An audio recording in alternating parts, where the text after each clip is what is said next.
Baik, saya akan melanjutkan UTS yang nomor 2 adalah metode OLTP dan OLAP, data multimedia, multidimensi dan transformasi data atau informasi disusun oleh Bambang Sugyarto. Nah, berikut agendanya adalah pengertian OLTP dan cara kerja, pengertian OLAP dan cara kerja, perbandingan OLTP vs OLAP, konsep data multidimensi atau CUBAS, dimensi dan fakta dalam DW, transformasi data menjadi informasi. Nah, berikutnya contoh implementasi pada struktur bisnis, dan terakhir adalah kesimpulan. Oke. Nah, apa itu OLTP? OLTP adalah singkatan dari Online Transaction Processing. Nah, ini adalah sistem yang digunakan untuk menangani transaksi sehari-hari dalam organisasi. Untuk tujuannya adalah agar data dapat dicatat dengan cepat, akurat, konsisten. Nah, terus fokus kecepatan, akurasi, dan konsistensi. Contohnya adalah penggunaan OLTP dapat ditemukan pada proses penjualan cetak stok. Jadi itu ada input, penjualan, stok, dan pembelian. Termasuk pembelian bahan baku oleh supplier hingga pencatatan transaksi keuangan. Nah, cara kerja OLTP sendiri itu adalah proses OLTP berjalan melalui beberapa tahapan. Pertama, user melakukan transaksi sehari-hari seperti input dan penjualan. Yang kedua, sistem akan memvalidasi data tersebut. Yang ketiga, data disimpan kemudian pada database rasional. Terus, yang keempat, update dilakukan secara real time.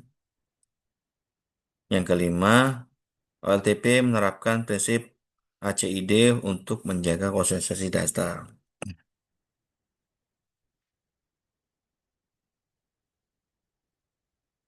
Terus contoh OLTP dalam bisnis, penjualan mencatat order pelanggan, inventory mencatat stok keluar atau masuk, supplier mencatat pembelian bahan baku, dan keuangan mencatat pembayaran. Nah, apa itu OLAP? OLAP adalah Online Analytical Processing, dan tentunya ini perbedaan dengan OLTP. OLAP apa itu Online Analytical? Sistem analitik untuk perhitungan eh, kompleks, mendukung multidimensional analisis, digunakan untuk laporan, prediksi, dan insight. Cara kerja OLAP, data diambil dari OLTP, diproses dan dibersihkan atau ETL, disimpan dalam data warehouse, terus query multidimensi dijalankan, hasil insight manajerial. Nah, jenis OLAP, MOLAP multidimensional OLAP, dan ROLAP, relational OLAP, dan HOLAP, hybrid OLAP. Nah, contoh OLAP dalam bisnis, analisis tren penjualan, analisis supplier terbaik, profit per kategori produk, productivity per lini produksi. Perbandingan OLTP vs OLAP. OLTP transaksi harian akurat dan cepat, sedangkan OLAP sendiri analitik, laporan, perhitungan, agregat. Nah, konsep data multidimensi, data disimpan dalam bentuk kubus atau kube, terdiri dari fakta dan dimensi, memudahkan switching, ditching, drill down. Apa itu fakta? Berisi angka, measure, jumlah produksi, total penjualan, biaya pembelian. Menjawab apa yang dihitung. Nah, apa itu dimensi? Atribut pendukung fakta, yaitu berhubung dengan waktu, produk, pelanggan, supplier, dan lokasi. Dan menjawab dalam konteks apa.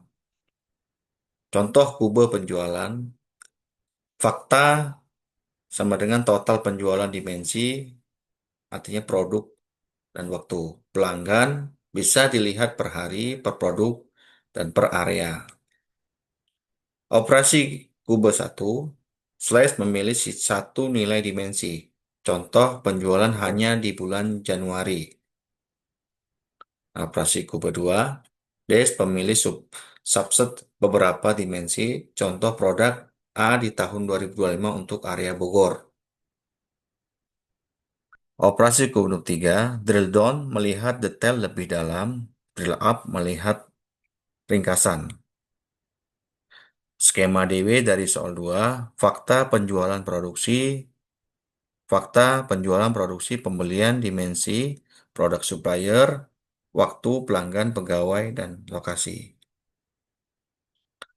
Start schema, faktanya di tengah, dimensi mengelilingi, dan sederhana dan cepat untuk query OLAP.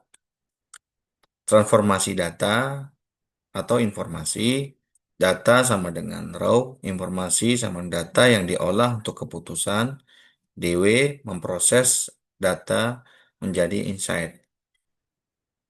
Proses ETL, nomor satu, ekstrak ambil dari OLTP. Yang kedua, transform, bersihkan, standarisasi. Yang ketiga, load, masukkan ke DW. Bagaimana data menjadi informasi? Yang pertama, penjualan mentah. Yang kedua, diolah jadi ringkasan. Yang tiga, dibuat grafik tren. Yang keempat, dijadikan rekomendasi dan strategi. Nah, contoh informasi dari DW, produk paling laris, supplier cepat dan termurah, waktu produksi paling efisien, area penjual paling potensial. Informasi untuk peningkatan kinerja. Sales fokus ke area tumbuh cepat, produksi, optimasi jadwal, supplier pilih pemasok terbaik, keuangan, kontrol anggaran. Contoh kasus, DW menunjukkan penjualan turun di area tertentu, ditemukan stok kosong, nah perbaikan proses gudang. Manfaat DW untuk bisnis keputusan lebih cepat, data terintegrasi, mengurangi kesalahan analisis, mendukung prediksi dan strategi jangka panjang. Kesimpulan, OLTP menuju data transaksi, OLAP data analitik, DW penghubung keduanya melalui data multidimensi, DW meningkatkan kinerja bisnis signifikan. Demikian ujian tengah semester dari saya. Kurang lebihnya mohon maaf. Terima kasih. Saya akhiri. Assalamualaikum warahmatullahi wabarakatuh.